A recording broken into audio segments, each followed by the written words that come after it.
बच्चों आज की वीडियो में हमने जितना भी स्टडी किया उन सारे को आपको पढ़ने के बाद आपको ये एक मैं आपको ये टास्क दे रही हूँ जो आपको कंप्लीट करना है। ठीक है, इसमें आप देख रहे हैं कि एक मैंने बड़ा बॉक्स ले लिया है। ठीक है, इस बॉक्स में ये सर्कुलर शेप के आपको दिखाई दे रहे हैं। ठीक है ना, सर्कुलर शेप आपको सिंगल सर्कुलर शेप आपको दिखाई दे रहा है।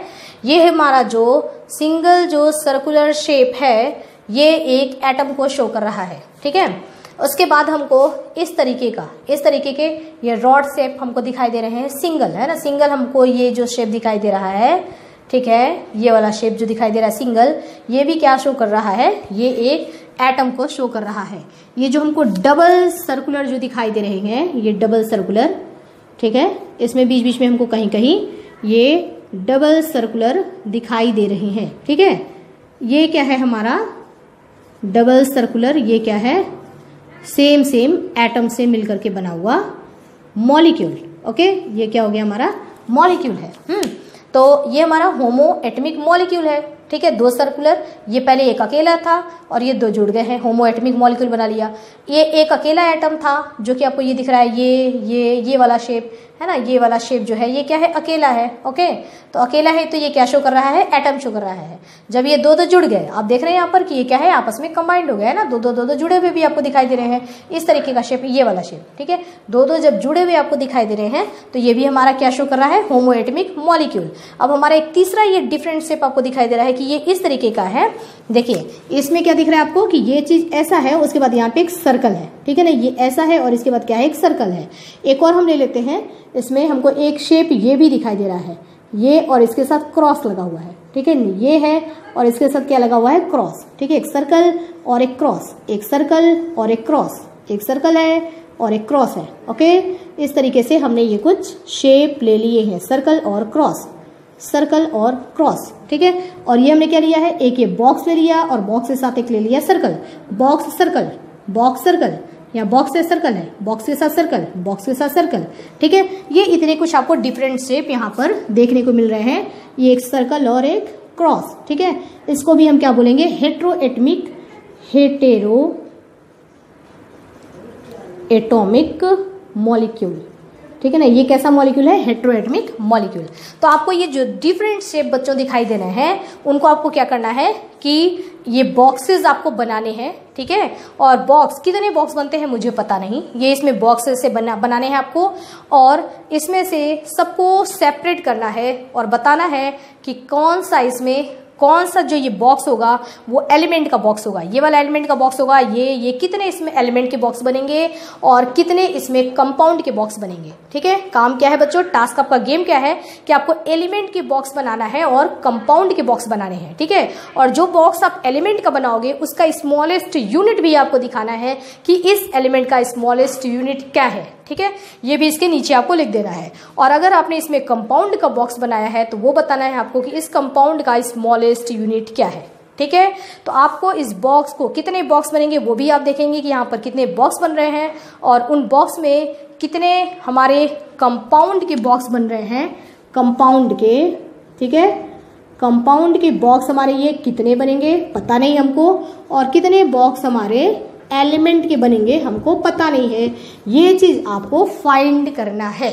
ओके बच्चों, तो ये आपका टास्क है, लेकिन ये टास्क आपको डन करने के लिए पहले पूरा वीडियो देखना पड़ेगा, अच्छी तरीके से समझना पड़ेगा, एकदम क्लियर कट है ना, एकदम माइंड में क्लियर रखना कि एलिमेंट क्या होता है, एटम क्या होता है, मॉलिक्यूल क्या होता है, कंपाउंड क्या होता है, हेटेरोएटमिक मॉलिक्यूल क्या होता है और होमो एटमिक मॉलिक्यूल क्या होता है। ठीक है, तो ये टास्क आपको गेम डन करना है, उसके लिए पहले पूरा वीडियो अच्छी तरीके से समझना है, उसके बाद लास्ट में आपको ये टास्क डन करना है। और अगर आपने ये कंप्लीट कर लिया टास्क, इसका मतलब कि आपने पूरा वीडियो समझ लिया अच्छी तरीके से। ठीक है बच्चों, फिर मुझे आप कमेंट बॉक्स में कमेंट करके बताना कि आपको कैसा लगा, समझ में आया, नहीं समझ में आया, या मुझे और क्या करना है, वीडियो को शॉर्ट करना चाहिए या ठीक है। ठीक है, ये सारी चीज़ें आप मुझे कमेंट करके बताएंगे। ठीक है बच्चों, अभी के लिए इतना ही। वैसे मैं एटम मॉलिक्यूल्स चैप्टर ये स्टार्टिंग से लूंगी, धीरे धीरे स्टेप वाइज। इसमें आज की वीडियोस में बहुत सारी चीज़ें एक साथ आ गई हैं। हो सकता है आप पहले पढ़े हुए हो तो आपको समझ में आए, और नहीं अगर समझ में आ रहा है तो पहले आप पीछे की वीडियोस को देखना। मतलब अब जो मैं दूंगी, ठीक है ना, एटम मॉलिक्यूल्स के सीरियल वाइज, वहाँ पे एटम क्या होता है, मॉलिक्यूल्स क्या होता है, मैटर क्या होता है, सबको अच्छी तरीके से पढ़ेंगे। ये आपस में कंबाइंड कैसे होते हैं, कौन कौन से लॉ होते हैं, डाल्टन थ्योरी क्या होता है, मोल कॉन्सेप्ट क्या होता है, हम एटॉमिक मास कैसे फाइंड करते हैं, फॉर्मूला कैसे बनाते हैं, ये सारी चीज़ें हम इस चैप्टर में पढ़ेंगे। बहुत ही अच्छी तरीके से पढ़ेंगे और छोटा छोटा वीडियो दूंगी आपको, ठीक है ना, छोटे छोटे रूप में इसको पढ़ेंगे। फ्रेंड्स गुड मॉर्निंग, मैं आपकी Shweta ma'am, MS academy secondary school Ajmer से। बच्चों यूट्यूब पर यदि आप मेरे वीडियोज़ के द्वारा स्टडी करना चाहते हैं तो सर्च करें केमिस्ट्री बाय श्वेता मैम। ऐसा सर्च करते ही मेरे वीडियोज़ ओपन हो जाते हैं और उसमें आप प्लेलिस्ट चेक करें तो वहाँ पर आपको एक चैप्टर के सारे वीडियोज़ एक जगह ही मिल जाएंगे। और यदि आपको मेरा वीडियो समझ में आता है तो प्लीज़ लाइक करें, सब्सक्राइब करें, अपने फ्रेंड्स में शेयर करें और अच्छे अच्छे कमेंट्स करें। तो बच्चों हमारा आज का जो टॉपिक है केमिस्ट्री का, हम चैप्टर स्टार्ट करने जा रहे हैं एटम एंड मॉलिक्यूल्स।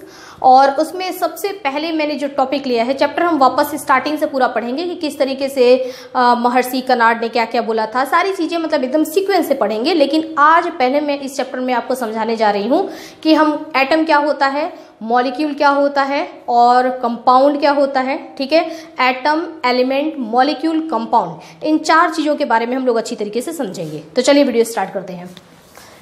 तो बच्चों चैप्टर हमारा क्या है, हमारा चैप्टर जो मैं आपको करवाने जा रही हूँ वो चैप्टर है हमारा atom and molecules. Class 9th का एटम एंड मॉलिक्यूल्स चैप्टर है, जिसमें कि हमारा आज का ये फर्स्ट टॉपिक मैं यहाँ से स्टार्ट कर रही हूँ। और वैसे मैंने अभी आपको बताया कि मैं वापस से पूरा चैप्टर जो है स्टार्टिंग से करूँगी।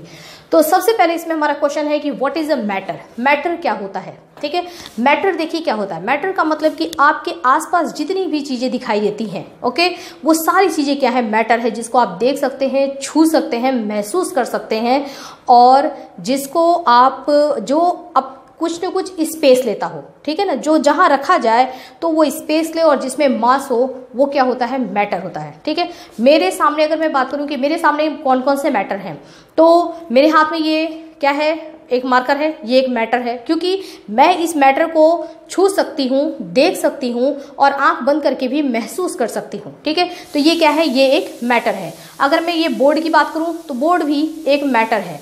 और यहाँ पे हवा है, ठीक है, इस हवा को मैं देख नहीं सकती लेकिन हवा को मैं महसूस कर सकती हूँ। ठीक है, तो ये सारी चीज़ें, आप जितनी चीज़ों से घिरे हुए हो वो सब चीज़ क्या है, वो सारी चीज़ें मैटर है। ठीक है, तो मैटर, और इवन मैटर क्या है, प्लांट्स और एनिमल्स, प्लांट्स और एनिमल्स भी एक मैटर है। ठीक है ना, तो सबसे पहली बात ये थी कि व्हाट इज मैटर, मैटर होता क्या है। तो धरती पर हम जो कुछ भी देखते हैं वो सारी चीज़ें क्या है, मैटर है। ठीक है, जो कुछ भी हम देखते हैं, जो कुछ भी, ठीक है ना, आप किचन में जाते हैं, बर्तन देखते हैं, गैस देखते हैं, ठीक है, कुछ भी आपने जो यूज़ किया, जिसको आपने देखा, ये मैं घड़ी पहनी हूँ, ये भी क्या है, एक मैटर है, ये ड्रेस पहनी हूँ, ये भी क्या है, एक मैटर है। तो हर एक चीज़ जिनको हम इस्तेमाल करते हैं वो सारी चीज़ें क्या है, मैटर है। क्वेश्चन नंबर 2 हमारा है, हाउ डज मैटर फॉर्म। अब ये चीज़ बहुत सारे साइंटिस्ट के माइंड में भी चल रहा था पहले, और इसका कोई आंसर नहीं मिला था उनको। ठीक है, क्यों, क्योंकि उस समय में एटम का, इलेक्ट्रॉन का, प्रोटॉन का, न्यूट्रॉन का, इन सब चीज़ों के बारे में जानकारी नहीं थी। तो इस वजह से वो सोचते तो बहुत थे, है ना, मन में बहुत ज़्यादा एक जागरूकता, एक इच्छा थी कि ये चीज़, इस उत्सुकता थी कि इस सवाल का जवाब मिले। सभी सोचते थे कि अरे यार ये मार्कर तो है, ये मार्कर बना हुआ किस चीज़ से है। ठीक है, तो मतलब मार्कर है, मार्कर तो एक मैटर है, लेकिन ये मैटर किस चीज़ से बना हुआ है। ठीक है, तो ये बात कि मैटर किन चीज़ों से बना होता है, ये उत्सुकता, ये क्वेश्चन सबके दिमाग में बहुत समय पहले भी था। ठीक है, लेकिन इसका जवाब नहीं मिल रहा था। तो उन्होंने बहुत सारे आए जो फिलोसफर होते हैं, जो फिलॉसफी बताते हैं, मतलब उन्होंने कोई प्रैक्टिकल नहीं किया, कोई एक्सपेरिमेंट नहीं किया, लेकिन उन्होंने बताया था ऐसे कि मैटर जो होता है, आई थिंक उनके हिसाब से उन्होंने बताया था कि अगर इस मार्कर को, मार्कर क्या है, एक मैटर है, और इस मैटर को मैं जानना चाहता हूँ या मैं जानना चाहती हूँ कि ये मैटर जो है ये किस चीज़ से बना हुआ है, तो मैं क्या करूँगी कि इसको तोड़ना शुरू करूँगी। ठीक है, किसी भी चीज़ में, अगर आप एक मोबाइल है, मोबाइल के अंदर अंदर कौन सी मशीन लगी है, क्या चीज़ है, आपके मन में अगर जागरूकता है कि कैसे काम करता है, तो हम क्या करेंगे, मोबाइल को ओपन करके देखेंगे, उसको खोलेंगे। ठीक है ना।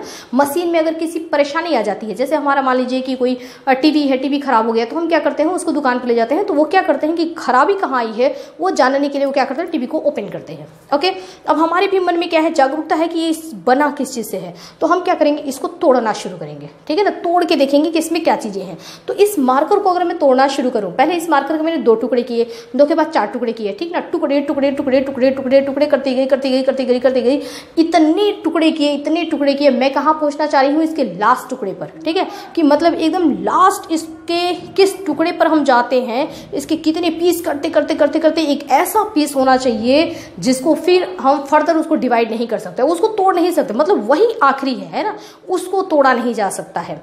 तो इस तरीके से इन लोगों ने, जो फिलोसफर थे, उन्होंने भी सोचा कि अच्छा इसको तोड़ते तोड़ते तोड़ते तोड़ते हम कहाँ तक पहुँचेंगे।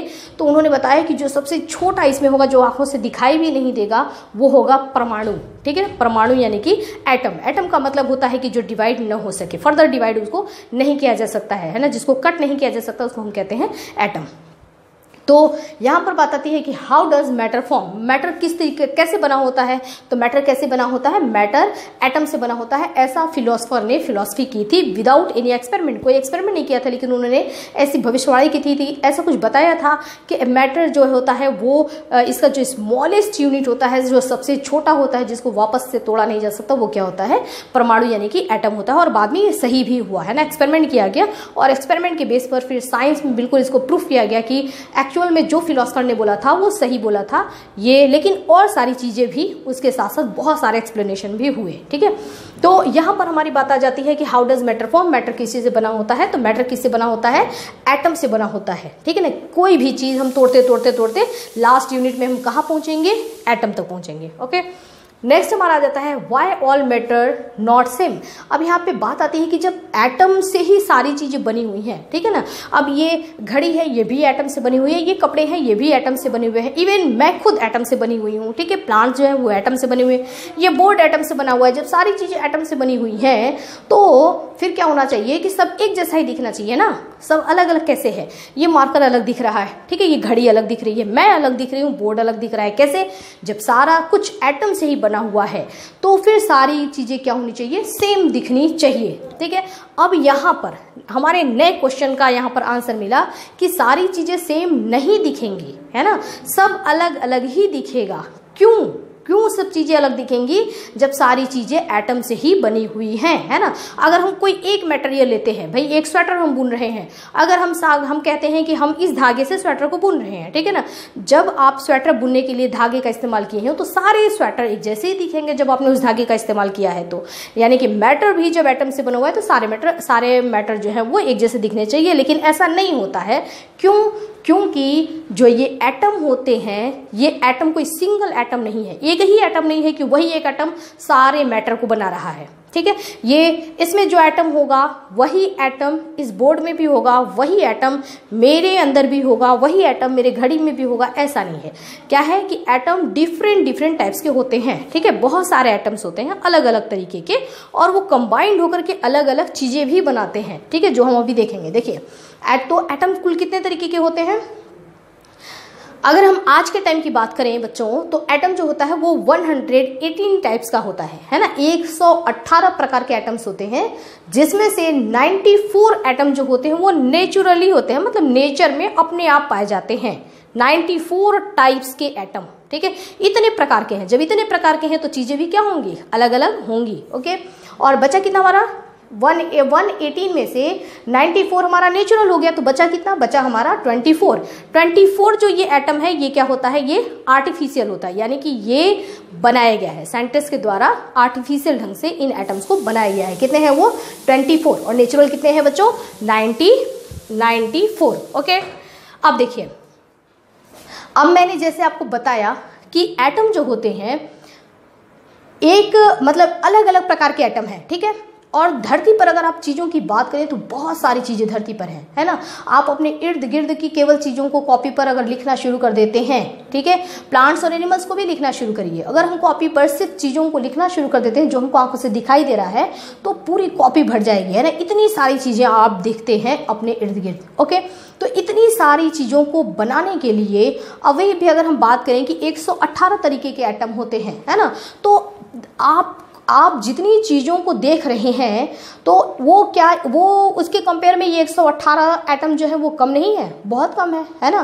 क्योंकि चीज़ें तो हम बहुत सारी देख रहे हैं, इतने सारे मैटर देख रहे हैं। और हमारे एटम अगर हम टाइप्स भी देखें कि भाई कितने तरीके के एटम पाए जाते हैं तो वो 118 है ना, 118 टाइप्स के ही एटम है। तो अब क्या करें, है ना। इतनी चीज़ें फिर कैसे बन गई, है ना, 118 से इतनी चीज़ें कैसे बन गई, अब वो आपको मैं बताती हूँ। देखिए, हम इसमें से 118 में से हमने केवल 5 एटम को ले लिया, है ना, सिर्फ 5 एटम को ले लिया हमने। अब इस 5 एटम से अब देखिए ये 5 एटम कितनी चीज़ों को बना सकते हैं, है ना, ये चीज़ हम देखेंगे। तो देखिए 5 टाइप्स के एटम हमने ले लिए। कौन कौन से एटम हमने लिए, हमने हाइड्रोजन ले लिया, कार्बन ले लिया, ऑक्सीजन, नाइट्रोजन और क्लोरीन। ओके, तो ये हमने 5 तरीके के एटम ले लिए। ओके, अब यहाँ पर बात समझने वाली है कि एटम जो होते हैं, अब ये हाइड्रोजन देखो, इसका मन हुआ अगर हाइड्रोजन का तो ये हाइड्रोजन कार्बन के साथ रिएक्ट कर जाएगा। ये क्या करते हैं, आपस में रिएक्शन करते हैं। 118 पूरी धरती की कितनी सारी चीजें हैं, सबको इन्होंने ही बना रखा है। ओके, तो ये क्या है, ये हाइड्रोजन है। हाइड्रोजन इसके साथ भी जुड़ सकता है, इसके साथ भी, इसके साथ भी, इसके साथ भी। अगर एक हाइड्रोजन इनके सबके साथ जुड़ेगा तो आप देखो कि कितनी सारी चीजें बनेंगी, है ना। अब क्या होता है इसमें कि ये एटम आपस में केमिकल रिएक्शन करते हैं और रिएक्शन करके क्या बनाते हैं, मॉलिक्यूल्स बनाते हैं। मतलब एटम अकेला अकेला नहीं रहता है ना। एटम उसके साथ जुड़ा तो कुछ बना, ये एटम जाकर के उसके साथ जुड़ा तो कुछ और बना, है ना। इस तरीके से अलग अलग बहुत सारी चीजें बनाते हैं। इस वजह से इतने सारे मैटर पाए जाते हैं। जैसे ये अगर हाइड्रोजन है, 5 हमने इसमें ले लिया है एटम, है ना। 5 एटम में से हमने हाइड्रोजन को लिया। अगर 4 हाइड्रोजन मिल करके और एक कार्बन को बुलाते हैं और इनके साथ फ्रेंडशिप करते हैं यदि, यानी कि केमिकली अगर जुड़ जाते हैं, तो एक कार्बन और 4 हाइड्रोजन आपस में मिलकर के क्या बनाएगा, CH4। ठीक है, CH4 एक मॉलिक्यूल है। ठीक है, ये एक मॉलिक्यूल है CH4। तो एक ये तैयार हो गया मॉलिक्यूल, मतलब कुछ अलग, है ना। ये हमारा पहला तैयार हुआ। ठीक है, अब देखिए यही कार्बन अगर ऑक्सीजन के साथ, 2 ऑक्सीजन के साथ जाकर के जुड़ जाता है तो क्या बना देगा, CO2 बना देगा। यानी कि इसका और आगे भी देख लेते हैं। अच्छा, अगर ये एक हाइड्रोजन अगर दूसरे हाइड्रोजन से जाकर के जुड़ जाता है तो क्या बना देगा, H2 बना देगा। अगर एक नाइट्रोजन दूसरे नाइट्रोजन से जुड़ जाता है तो N2 बना देगा। अगर यही नाइट्रोजन इस ऑक्सीजन के साथ जुड़ जा रहा है तो क्या बना देगा, NO2 बना देगा। और अगर हाइड्रोजन जा करके इस क्लोरीन के साथ जुड़ जाता है तो क्या बना देगा, HCl बना देगा। यानी कि आप क्या देख रहे हैं कि इतनी सारी चीजें जो बन रहे हैं, है ना, इतने सारे मॉलिक्यूल्स जो बन रहे हैं। ओके, अलग अलग ये मैटर तैयार करेंगे, है ना। मतलब 118 प्रकार के एटम से हम असंख्य, है ना, मतलब जिनकी गिनती नहीं हो सकती उतने तरीके के हम मैटर बना सकते हैं, है ना। अब इस मार्कर के अंदर भी क्या होता है, कार्बन है। ठीक है, कार्बन है, हाइड्रोजन है ना, रिएक्शन किए हुए हैं। तो कार्बन और हाइड्रोजन रिएक्शन करके कार्बन अकेले ही बहुत सारी चीजें बनाता है। कितने हाइड्रोजन से जुड़ रहा है उस पर डिपेंड करता है। एक कार्बन है, एक कार्बन की जगह पे 2 कार्बन आ गए, 2 कार्बन आ गए, 6 हाइड्रोजन आ गए, है ना। अलग अलग चीजें, मेथेन, एथेन, ब्यूटेन, बहुत सारी चीजें बन जाएंगी। तो 118 तो कमाल की चीजें हैं। ये 118 एलिमेंट तो बहुत सारी चीजें, बहुत सारे मैटर बना सकते हैं। क्यों, क्योंकि सब एक दूसरे से जुड़ते हैं, है ना। एक उससे जुड़ रहा है तो ये उससे जुड़ रहा है, वो उससे जुड़ रहा है। ठीक है, फिर ये इसी से जुड़ रहा है। तो आप देख रहे हैं कि आपस में कंबाइंड होकर सिर्फ 5 मैंने लिया था और इस 5 से आप देख रहे हैं 5 एटम मैंने लिया और ये इतनी सारी चीजें बना रही है। ये तो केवल एक एग्जाम्पल है। अभी ये जो है 5 हमारे एटम, ये बहुत सारी और भी चीजें बना सकते हैं, बहुत सारे मॉलिक्यूल्स बना सकते हैं आपस में रिएक्शन करके। ठीक है, ये आपस में रिएक्शन करते ही क्यों हैं, ठीक है, ये भी एक क्वेश्चन है कि आपस में क्यों रिएक्शन करेंगे। क्या इनको किसी ने बोल रखा है कि तुमको आपस में रिएक्शन करना है, हाइड्रोजन तुमको क्लोरीन के साथ रिएक्शन करके HCl बनाना है, किसी ने बोल रखा है, नहीं। फिर ये आपस में रिएक्शन क्यों करते हैं और क्यों ये मैटर बनाते हैं, क्या हमारे लिए ये मैटर बना रहे हैं। ठीक है, तो ये सारी चीजें जो है वो हम केमिकल बॉन्डिंग चैप्टर में पढ़ेंगे। ओके, तो चलिए यहाँ पर हमारा यहाँ पे था कि why all matter not same, है ना, सारे मैटर एक जैसे क्यों नहीं होते हैं। क्यों? इसलिए नहीं होते हैं कि सारे मैटर जो होते हैं वो अलग अलग एटम से और अलग कॉम्बिनेशन से जुड़े हुए होते हैं, ठीक है ना, ऐसे बने हुए होते हैं। अब CH4 CO2 के जैसा नहीं है, ये इससे अलग है, तो दो मैटर एक दूसरे से अलग है, ठीक है। और CO2 H2 से अलग है, H2 N2 से अलग है, N2 का कैरेक्टर NO2 से अलग होगा, NO2 का कैरेक्टर HCl से अलग होगा। ओके, HCl जो है वो क्या है, हाइड्रोक्लोरिक एसिड, ये एक एसिड है। CO2 क्या है, जो हम सांस के द्वारा छोड़ रहे हैं, ठीक है ना, एनवायरमेंटल गैसेस जिसमें CO2 की मात्रा अधिक होती है। ऑक्सीजन, ऑक्सीजन के बारे में O2, अगर दो ऑक्सीजन आपस में जुड़ गए तो वो O2 बना लेंगे।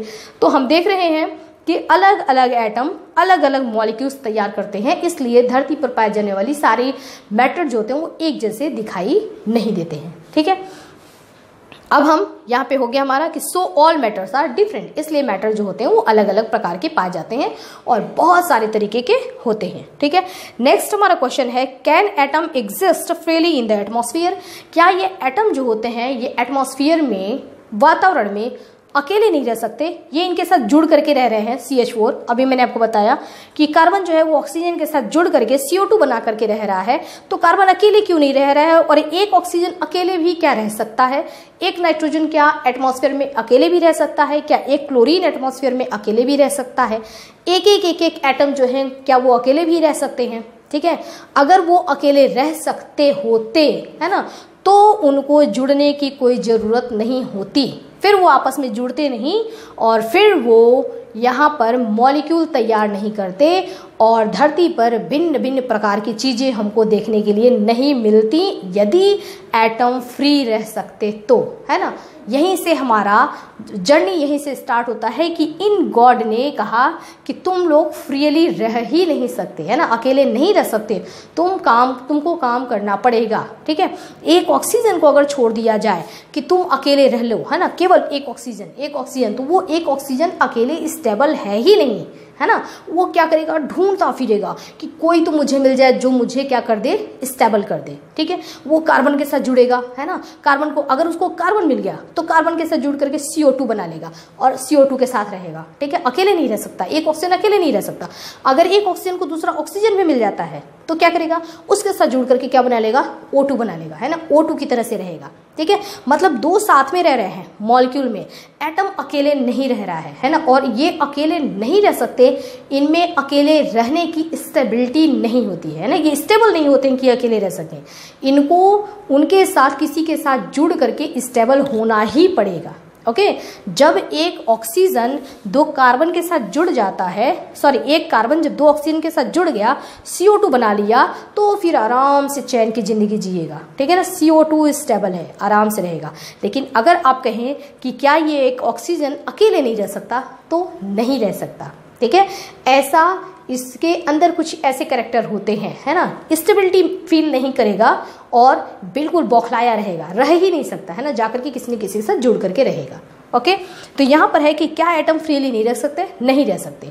और फ्रीली नहीं रह सकते, वहीं से तो स्टार्ट होता है कि फिर ये मॉलिक्यूल बनाते हैं, अलग अलग तरीके के मॉलिक्यूल बनाएंगे, है ना, क्योंकि फ्री तो रह नहीं सकते, तो अलग अलग मॉलिक्यूल बनाएंगे तो हमको भी क्या है, धरती पर बहुत सारी चीज़ें मिलती जाएंगी, है ना, अलग अलग मैटर मिलेगा हमको भी देखने के लिए। जो आसपास इतनी सारी चीज़ें मिलती हैं, उसका रीज़न यही है कि ये अकेले रह नहीं सकते। तो हम क्या करते हैं, हम इंसान इन बातों का फ़ायदा उठाते हैं कि ये अकेले तो रह नहीं सकते, तो इनको किसी न किसी के साथ क्या करना है, जोड़ करके ही रहेंगे, ठीक है। अगर ये कार्बन के साथ जुड़ गया तो चलो हमारे को तो CO2 मिल गया, अगर ऑक्सीजन के साथ जुड़ गया तो हमको क्या मिल गया, O2 मिल गया, तो हम तो बेनिफिट में है ना, कि ये अकेले नहीं रह सकते, तो उसका हमने फायदा उठाया कि ये चीज़ हमारे को मिल गया और वो हमारे लिए यूजफुल है, हमको इतने सारे मैटर मिल रहे हैं। ओके, लेकिन कुछ ऐसे हैं जो कि फ्रीली रहते हैं, ओके, फ्रीली रहते हैं, लेकिन वो भी ग्रुप में रहते हैं, उनको हम बोलते हैं नोबल गैस। नोबल गैस जो होते हैं वो गिनती के कितने होते हैं, ये कम होते हैं, helium, organ, krypton, neon, radon, xenon, है ना, ये इतने ही होते हैं। 6 पीरियोडिक टेबल भी आप 9th या 10th में पढ़ेंगे, 10th में, ठीक है, उसमें आप देखेंगे कि ये साइड में जो है एक हमारा 0 ग्रुप होता है जिसमें कि नोबल गैसेस पाए जाते हैं, ठीक है। तो इन नोबल गैसेस में जो हमारे ये 6 एलिमेंट हैं, ये क्या करते हैं, ये जो 6 एटम हैं ये फ्रीली रह सकते हैं, सिर्फ यही है जो ये फ्रीली रह सकते हैं। तो ये किसी के साथ कोई नहीं है तो कोई बात नहीं, मैं अकेले रहूँगा, है ना। हीलियम जो है, हीलियम He, अकेले रह लेता है, ठीक है। लेकिन इनको छोड़ करके, है ना, मान लीजिए इन 6 को अगर हमने छोड़ दिया तो बचे इसमें कितने हमारे 112, ठीक है। वो फ्रीली नहीं रख सकते, वो किसी न किसी के साथ क्या करेंगे, कंबाइंड होकर के ही रहेंगे। ओके, तो ये जो होते हैं ये फ्रीली रह सकते हैं। अब देखिए, अब हम आगे स्टार्ट कर रहे हैं। इतनी बात आपको आई होप कि समझ में आ गई होगी। अब जो मैं पढ़ाने जा रही हूँ उस पर फोकस करना, कॉन्सेंट्रेट करना बहुत ईजिली और बिल्कुल आपके माइंड में एकदम क्लियर बातें रहेंगी कि हम अब हम देखने जा रहे हैं कि एटम किसको कहते हैं, एलिमेंट किसको कहते हैं, मॉलिक्यूल क्या होता है, कंपाउंड क्या होता है, जिसमें बच्चों को बहुत कन्फ्यूज़न होता है। बच्चों को भी कन्फ्यूज़न होता है, बड़ों को भी कन्फ्यूज़न होता है, ठीक है। लेकिन यहाँ मैं आपका कन्फ्यूज़न एकदम दूर करूँगी और एकदम क्लियरली एकदम डिफ्रेंशिएट कर पाएंगे कि एक्चुअल में क्या एटम होता है और क्या मॉलिक्यूल होता है, क्या एलिमेंट होता है और क्या कंपाउंड होता है। ओके, देखिए, अब ये जो फ्री रह सकते हैं, ठीक है, मैंने आपको बताया कि ये नोबल गैसेस जो हैं ये फ्री रह सकते हैं। इनके अलावा और जो है वो फ्री नहीं रहेंगे, वो किसी न किसी के साथ जुड़ करके और क्या बनाते हैं, मॉलिक्यूल बनाते हैं, ठीक है, मॉलिक्यूल। इसके बारे में भी हम चर्चा करेंगे। तो जो ये फ्री रहते हैं, तो हीलियम अगर है तो हमको क्या एक हीलियम क्या हमको दिखाई देगा, नहीं दिखाई देगा। लेकिन अगर हीलियम पूरे बैलून, एक हमने बैलून ले लिया और उसमें हमने हीलियम गैस भर दिया तो उसको वो हमको दिखाई तो नहीं दे रहा है, ठीक है, वो जो है विजिबल नहीं है, इनविजिबल है हीलियम गैस, लेकिन बैलून फूल रहा है और उसमें हीलियम गैस भरा हुआ है और बैलून उड़ रहा है, ठीक है ना, क्योंकि हीलियम गैस जो होता है वो हल्का होता है तो इसकी वजह से बैलून उड़ने लगता है। तो यहाँ पर इसके अंदर हमने क्या कर दिया, बहुत सारे हीलियम गैस भर दिया। तो ढेर सारे जो हीलियम गैस रहेंगे तो हम महसूस कर सकते हैं कि इसके अंदर गैसेस भरा हुआ है, हीलियम भरा हुआ है, और एक हीलियम को तो हम देख नहीं सकते। तो जो हीलियम है, अगर ये हीलियम पूरा ग्रुप बना ले, है ना, एक अकेला हीलियम रह सकता है, अकेले भी रह सकता है, लेकिन हमको दिखाई नहीं देगा।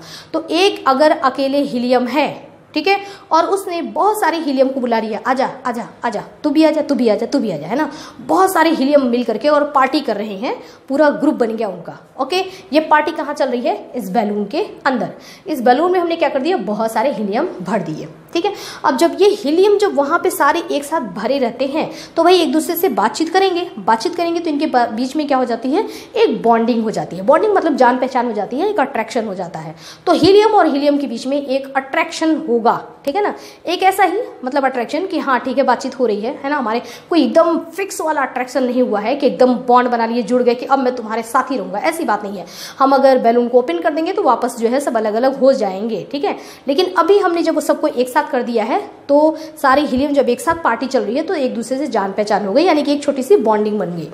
तो यहाँ पर हीलियम के बीच में क्या हो जाता है, एक अट्रैक्शन फोर्स काम करता है, ठीक है, जो उनको आपस में जोड़ करके रखता है कि सारे हीलियम यही पार्टी करेंगे, सब एक साथ जुड़े हुए हैं, ठीक है।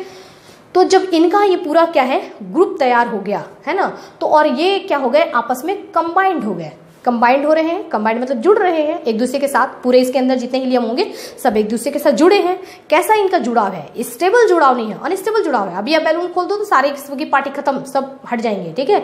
यहाँ पर अनस्टेबल एक अट्रैक्शन फोर्स है, ये कंबाइंड हो जाते हैं।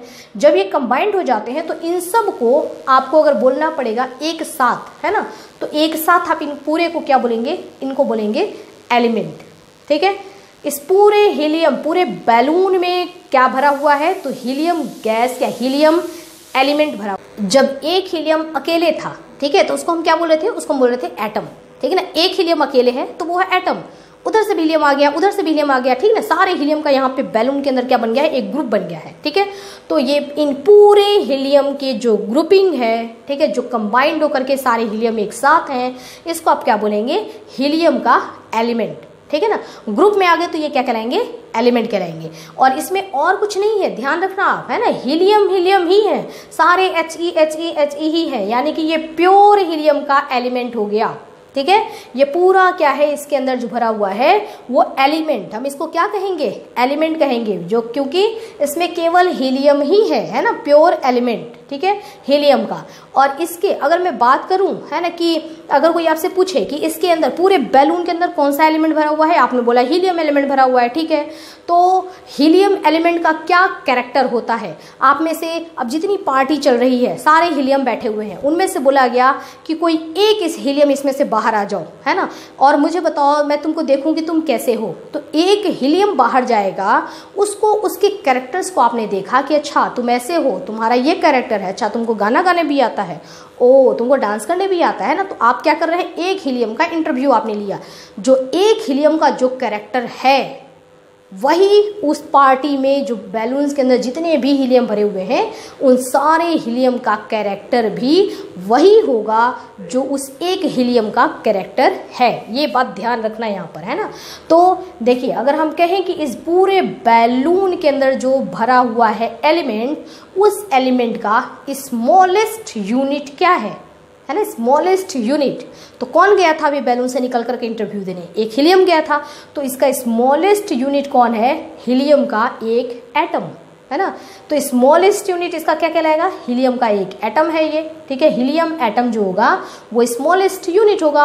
और धीरे धीरे धीरे धीरे बहुत सारे हीलियम यहाँ पे ग्रुप बना लिए, तो ये पूरे ग्रुपिंग को हमने क्या बोल दिया, इनको एलिमेंट बोल दिया कि ये हीलियम का प्योर एलिमेंट है। और जो हीलियम का एक एटम होगा उसके अंदर वही कैरेक्टर सारे होंगे जो ये सारे हीलियम के कैरेक्टर होंगे। यानी कि एक जो इसका स्मॉलेस्ट यूनिट होगा वो हमको इन सारे के बारे में अकेले ही डिस्क्राइब कर देगा कि जैसा मैं हूं बाकी सब वैसे ही है, ठीक है। अब इस चीज को मैं आपको एकदम कॉमन एग्जांपल से समझाती हूँ। देखिए, हमारे सिर पे बाल, ठीक है, सारे हमारे सिर पे ये हेयर्स हैं, है ना।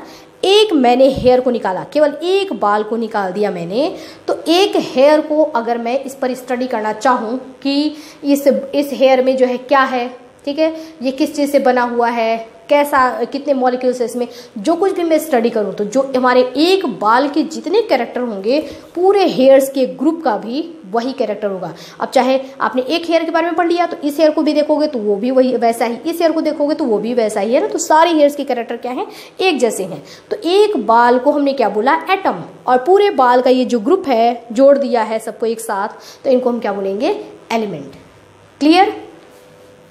तो हमारा पूरा हीलियम ये क्या है, एलिमेंट। और एक इसका, इसी एलिमेंट का पूरे बालों का स्मॉलेस्ट यूनिट, मतलब किससे मिलकर के बाल बने हुए हैं, तो एक एक एक एक एक एक एक, एक सारे पूरे जो ग्रुप है वो एक एक एक एक बाल से, एक एक हेयर से मिलकर के बना हुआ है, ठीक है ना। तो स्मॉलेस्ट यूनिट इनका क्या होगा, एटम, है ना। इस पूरे का स्मॉलेस्ट यूनिट क्या है, एटम। और एटम क्या करता है, वो पूरा कैरेक्टर रखता है एलिमेंट का। जो इस एटम का कैरेक्टर होगा वही इस पूरे एलिमेंट का कैरेक्टर होगा। इतनी बात समझने वाली है, ठीक है। अब बस आगे तो हमारा बस ऐसे ही सारी चीजें अब आगे हम यही समझते जाएंगे। अब देखिए, ये हमने लिया एक कि जो अकेले रह सकते हैं, ठीक है ना। नोबल गैस हमने ले लिया कि नोबल गैस जो अकेले रह सकते हैं, जो फ्रीली एग्जिस्ट करते हैं एटमॉस्फेयर में, वो उनमें भी ये अकेला एटम होगा और इनका ग्रुपिंग जो होगा वो एलिमेंट होगा। सेम ऐसे ही दूसरा एग्जाम्पल ले लेते हैं, जैसे आपने ले लिया लोहा, ठीक है, लोहा यानी कि आयरन। मैंने एक Fe का, लोहे का एक रॉड ले लिया ये, ठीक है। अब उस पूरे लोहे के रॉड में क्या होगा कि सारे Fe यानी कि लोहे के जो एटम होंगे उनसे जोड़ जोड़ करके हमने पूरा लोहे का, अगर ये हमारा एक आयरन का रॉड है तो इसमें हमको हर जगह आयरन दिखेगा, ठीक है।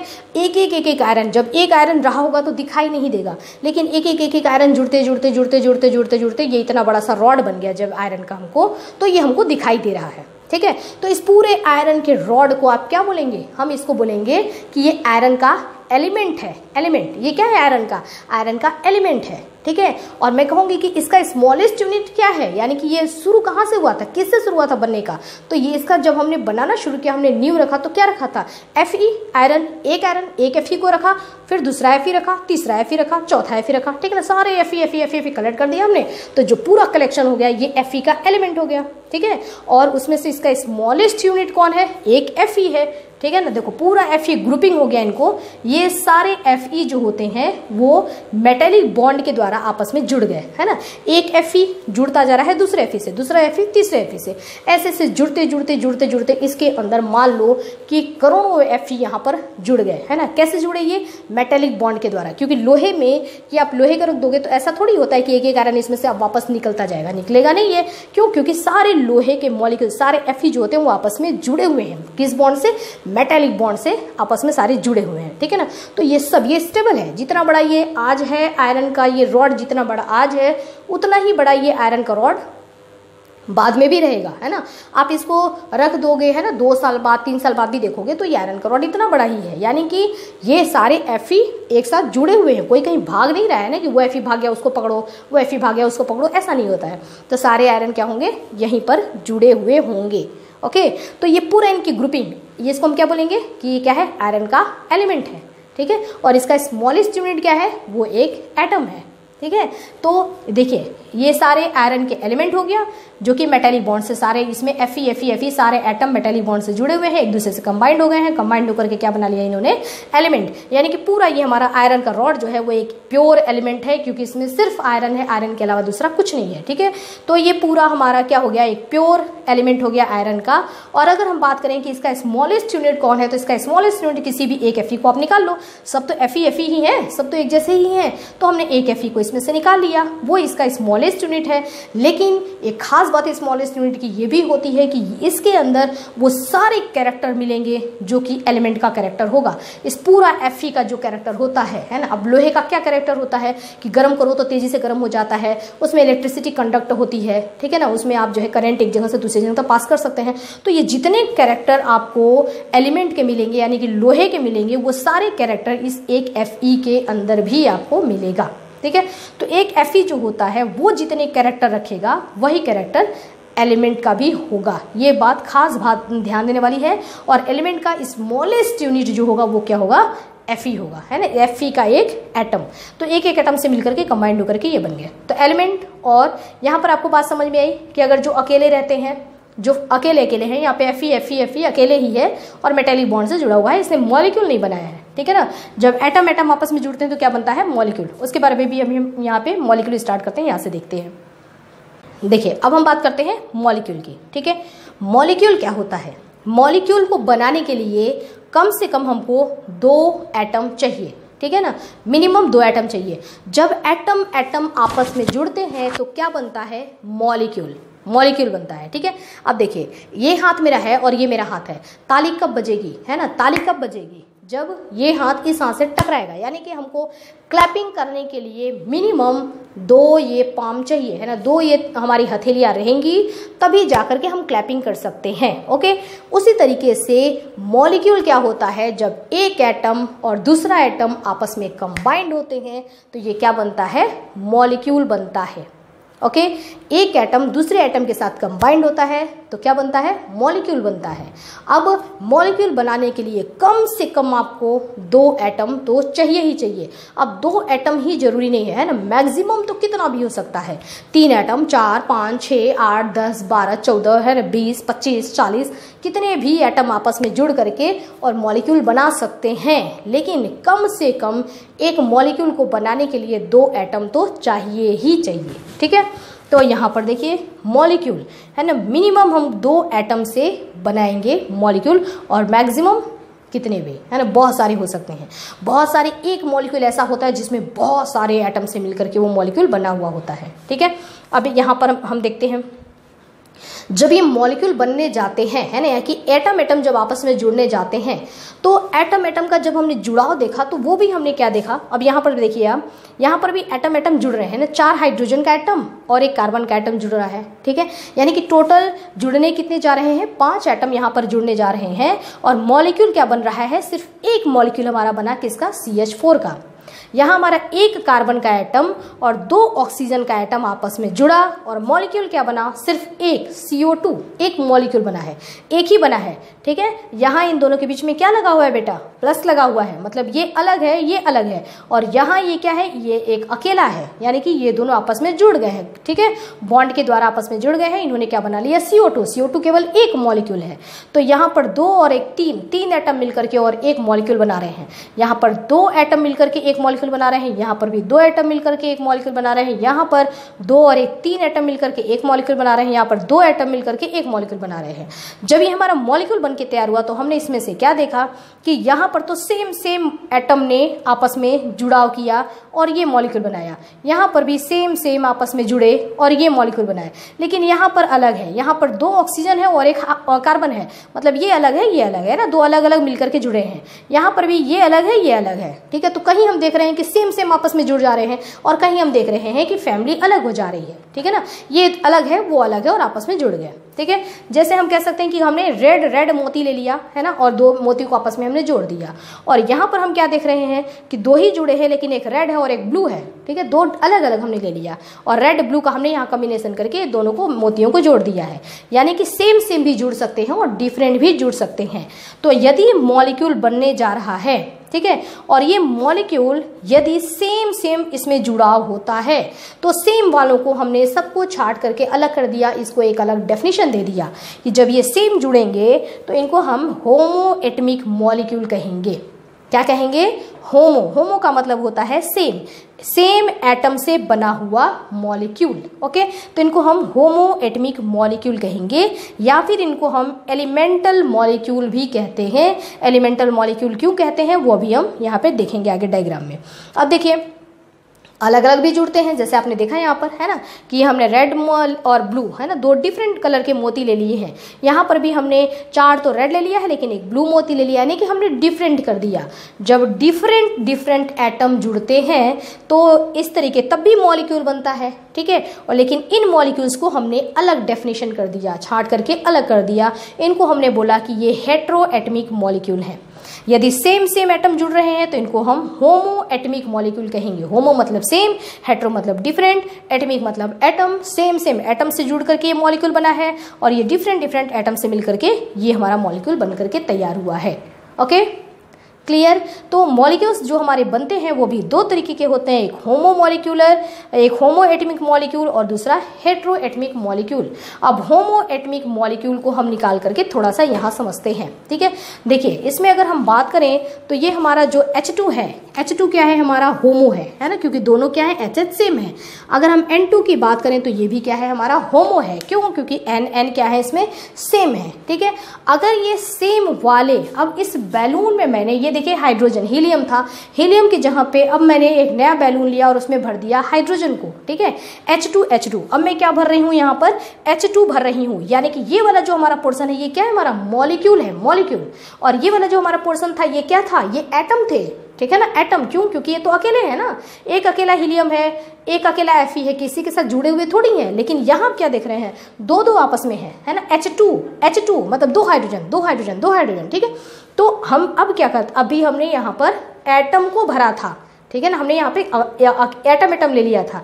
अब हमने मॉलिक्यूल का ग्रुपिंग तैयार कर दिया, बैलून के अंदर हमने पूरा हाइड्रोजन गैस भर दिया। ठीक है, जब हम बैलून के अंदर हाइड्रोजन गैस भरेंगे तो सारे हाइड्रोजन H2 के बीच में भी एक अट्रैक्शन हो जाता है ना, जिसको हम बोलते हैं इंटरमॉलिक्यूलर अट्रैक्शन फोर्स, यानी कि 2 मॉलिक्यूल्स भी एक दूसरे से बातचीत करेंगे, जान पहचान हो जाएगी, नोन हो जाएंगे। तो 2 H2 भी क्या हो जाएंगे, एक दूसरे के नोन हो जाएंगे, मतलब ये भी, इनमें भी एक तरीके का क्या हो जाएगा, अट्रैक्शन हो जाएगा। और ये अट्रैक्शन 2 मॉलिक्यूल के बीच में हो रहा है तो इसको हम बोलेंगे इंटरमॉलिक्यूलर अट्रैक्शन फोर्स के द्वारा क्या हो जाएंगे, एक दूसरे से कंबाइंड हो जाएंगे। कंबाइंड मतलब कि जुड़ गए।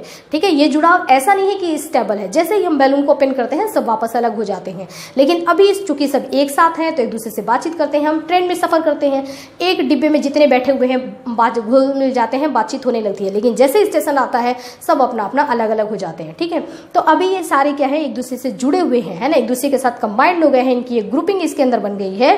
तो इनकी भी जो ग्रुपिंग होगी ना, इस ग्रुपिंग को भी हम क्या कहेंगे, एलिमेंट ही कहेंगे। क्यों? क्योंकि इसके अंदर भी प्योर H2 भरा हुआ है। H2 के अलावा दूसरा कुछ हमने उसमें नहीं लिया है, कोई हमने उसमें दूसरी गैसेज नहीं लिया है ना, हमने सिर्फ इसमें H2 ही लिया है। जो हमारे H2 है उसमें भी 2 HH यानी कि सेम है।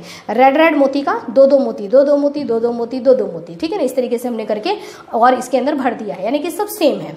तो मॉलिक्यूल से है ना, सारे मॉलिक्यूल ये हैं और इनका पूरा ग्रुपिंग तैयार कर दिया। इनके ग्रुपिंग से जो इनका जो ग्रुप बनेगा ना, इसको भी हम क्या कहेंगे, एलिमेंट कहेंगे। ठीक है, हमारा ये भी प्योर एलिमेंट है।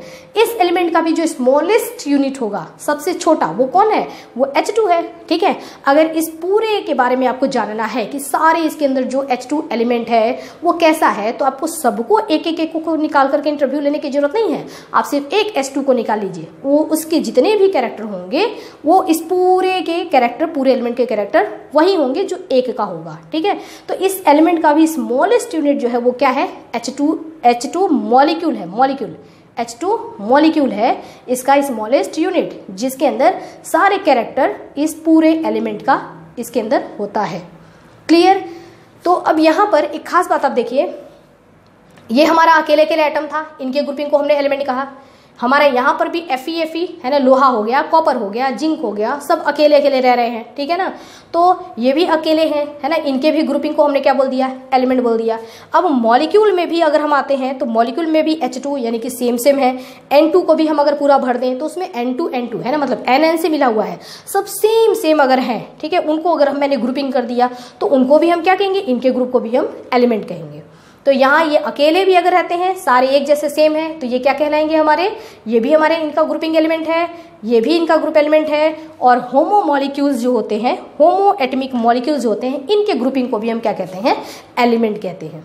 ठीक है, अब लास्ट टॉपिक हमारा है, देखिए यहाँ पर अब हम आते हैं हेट्रो, है ना, ये हमारा क्या है, हेट्रो है। हेट्रो का मतलब यहाँ पर आप देख रहे हैं 2 हाइड्रोजन और 1 ऑक्सीजन आपस में रिएक्शन किया हुआ है। 2 हाइड्रोजन और 1 ऑक्सीजन यहाँ पर रिएक्शन किया हुआ है, यानी कि इसमें क्या है, दोनों अलग अलग हैं। 2 हाइड्रोजन तो एक जैसा है, 1 ऑक्सीजन अलग है हमारा। तो जब अलग अलग हो गए तो ये क्या हो गए हमारे हेट्रो एटमिक मॉलिक्यूल्स।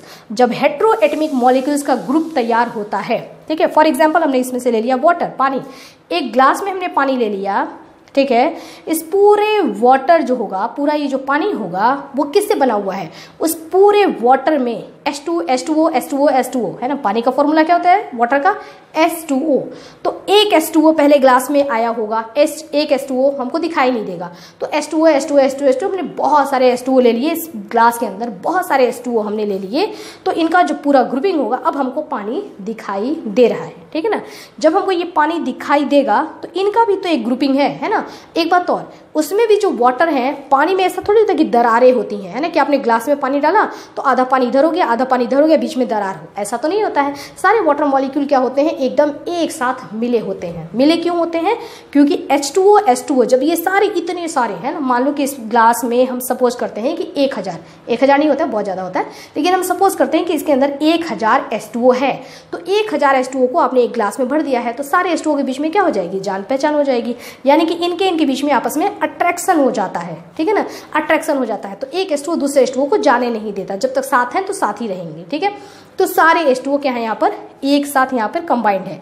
तो पूरे पानी को अगर हम बोले, है ना, इनका ग्रुप हेट्रो मॉलिक्यूल्स, ठीक है, हेट्रो एटमिक मॉलिक्यूल्स का जो ग्रुप होगा, इनके ग्रुप को जब ये अट्रैक्शन फोर्स के द्वारा कंबाइंड हो जाते हैं तो इनका जो कॉम्बिनेशन होता है, इनका जो ग्रुप तैयार हुआ, इसको हम बोलते हैं कंपाउंड। ठीक है, क्या हम बोलेंगे, कंपाउंड बोलेंगे। और ये भी क्या है हमारा, प्योर कंपाउंड है, यानी कि इस H2O में हमने कुछ और नहीं लिया है। ठीक है ना, सिर्फ H2O के मॉलिक्यूल्स ही है, तो ये क्या है हमारा प्योर कंपाउंड है। अब इसमें से आप पूरे वाटर का जानना चाहते हैं कि वाटर का कैरेक्टर कैसा होता है, क्या पानी मीठा होता है, क्या पानी खट्टा होता है, क्या पानी लाल रंग का दिखाई देता है, जो भी आप जानना चाहते हैं, इसमें से आपको ज़्यादा कुछ नहीं करना है, सिर्फ एक H2O को बाहर निकालिए। ठीक है, एक H2O को हमने बाहर निकाला, उससे इंटरव्यू लेना शुरू किया कि भाई तुम्हारा टेस्ट कैसा है, उसने बोला मैं टेस्टलेस हूँ। ठीक है, ओके, तुम्हारा तुम सुगंध कैसा है, बोलता है मेरे में कोई ऑर्डर नहीं है। ठीक है ना, ऑर्डर भी नहीं है, ठीक है। उसके बाद क्या मतलब तुम्हारा कलर कैसा है, तो बोलता है मैं कलरलेस हूँ, ठीक है, मुझे जिस बर्तन में रखोगे मैं उसका कलर ले लूँगा। तो एक पानी के एक H2O में जितने कैरेक्टर होंगे, एक आपने इंटरव्यू ले लिया ना, तो बाकी का इंटरव्यू लेने की जरूरत नहीं है, सारे के सारे H2O बिल्कुल एक जैसे ही होंगे, यानी कि पूरा जो पानी होगा, पूरा पानी मतलब क्या, कंपाउंड, पूरा जो पानी होगा वो क्या है, कंपाउंड है। तो कंपाउंड का कैरेक्टर भी वही होगा जो एक H2O का कैरेक्टर होता है। क्लियर। तो कंपाउंड का स्मॉलेस्ट यूनिट क्या है, एक H2O का मॉलिक्यूल है। ये मॉलिक्यूल किस प्रकार का है, क्या होमो है या हेट्रो है, ये हेट्रो मॉलिक्यूल है। तो हेट्रो एटॉमिक मॉलिक्यूल्स की जो ग्रुपिंग होती है उसको हम क्या बोलते हैं, कंपाउंड बोलते हैं, लेकिन ये भी प्योर होना चाहिए। और इनका स्मॉलेस्ट यूनिट क्या होगा, H2O स्मॉलेस्ट यूनिट, यानी कि H2O जो होगा वो पूरा बयां करेगा, सारे पूरे कंपाउंड के कैरेक्टर को अकेले ये बयां करेगा, ठीक है। जो इसका कैरेक्टर है H2O का, वही पूरे कंपाउंड का कैरेक्टर होता है। क्लियर। तो यहाँ आपको अच्छी तरीके से समझ में आ गया होगा कि एलिमेंट क्या होता है और कंपाउंड क्या होता है, ठीक है। देखिए एलिमेंट के लिए हम तीन चीजें देखेंगे, है ना, दो चीजें ही देखेंगे, ये दोनों मैंने सेम एग्जांपल लिया है, ओके। अगर एटम का सेम एटम का अगर ग्रुप कर दिया जाए तो एक दूसरे कंबाइंड हो जाए, अगर सेम एटम अकेला है ना, तो सेम एटम जो है, जो अकेला है, वो कंबाइंड अगर हो जाता है तो उसके ग्रुप को भी हम क्या बोलते हैं, एलिमेंट बोलते हैं, ठीक है। ये भी सेम एटम है, दोनों एक ही एग्जांपल है, इसलिए मैंने एक जगह ही इसको किया है। या दूसरा और एलिमेंट क्या हो सकता है, यदि हमारा होमो एटॉमिक मॉलिक्यूल है और उसको भी अगर हमने कंबाइंड कर दिया, एक जगह कर दिया, तो इनकी भी ग्रुपिंग को हम क्या बोलेंगे, एलिमेंट ही बोलेंगे। तो अगर एटम भी अकेले रहता है, सब एक जैसे हैं, फ्रीली एग्जिस्ट कर रहा है एटम और उनका ग्रुप है, तो भी वो एलिमेंट है और ये भी एलिमेंट है। कंपाउंड क्या होता है, कंपाउंड मॉलिक्यूल्स, ये भी मॉलिक्यूल्स का ग्रुपिंग है, लेकिन इस मॉलिक्यूल्स और इस मॉलिक्यूल्स में अंतर है, ठीक है ना।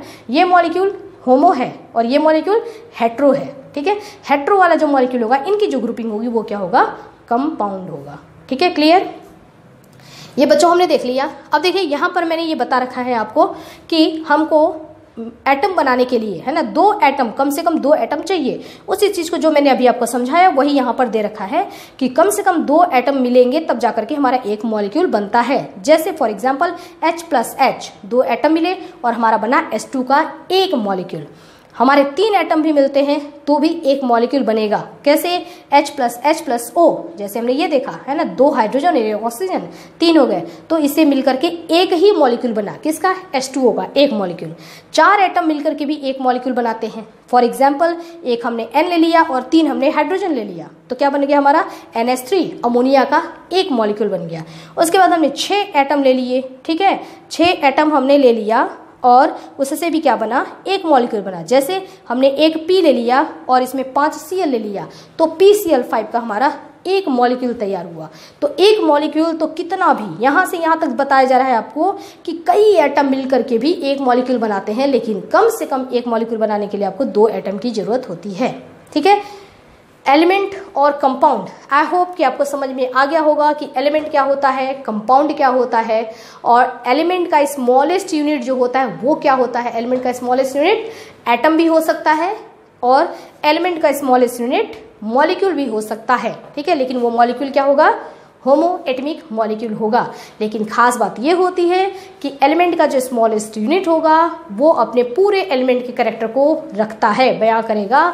और अगर ये होमो एटॉमिक मॉलिक्यूल है तो ये भी अपने पूरे एलिमेंट के कैरेक्टर को बयां करता है, ठीक है।